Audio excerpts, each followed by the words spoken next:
እውነት እውነት የተሰኘው የእናንተ ልጆች ፕሮግራም ነው። ልጆችዬ ደህና ናችሁ?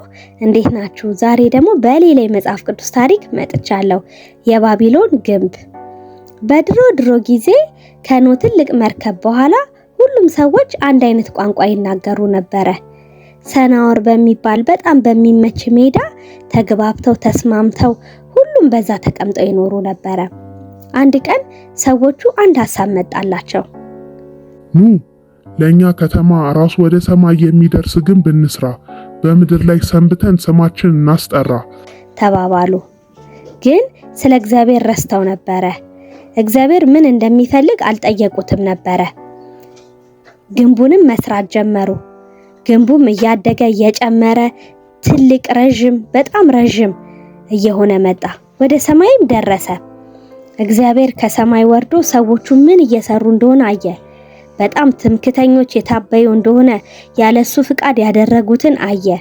እግዚአብሔር ሰዎችን ይወዳል፣ ግን ይሄ ግን ለነሱ ጥሩ እንዳልሆነ አየ።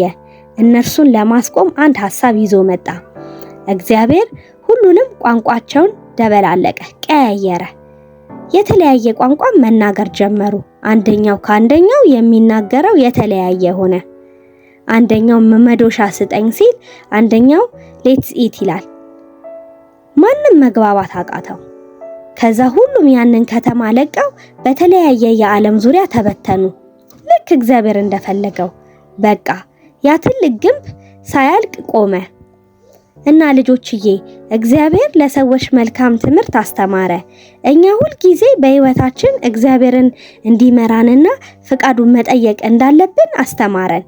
የባቢሎን ግንብ የተባለው እግዚአብሔር የምድርን ቋንቋ ስለደባለቀ ነው። ዘፍጥረት 11:9 ላይ።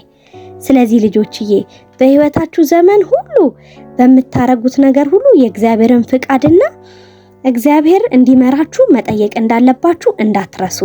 ወዳችኋለሁ። ቻው የኔ ልጆች።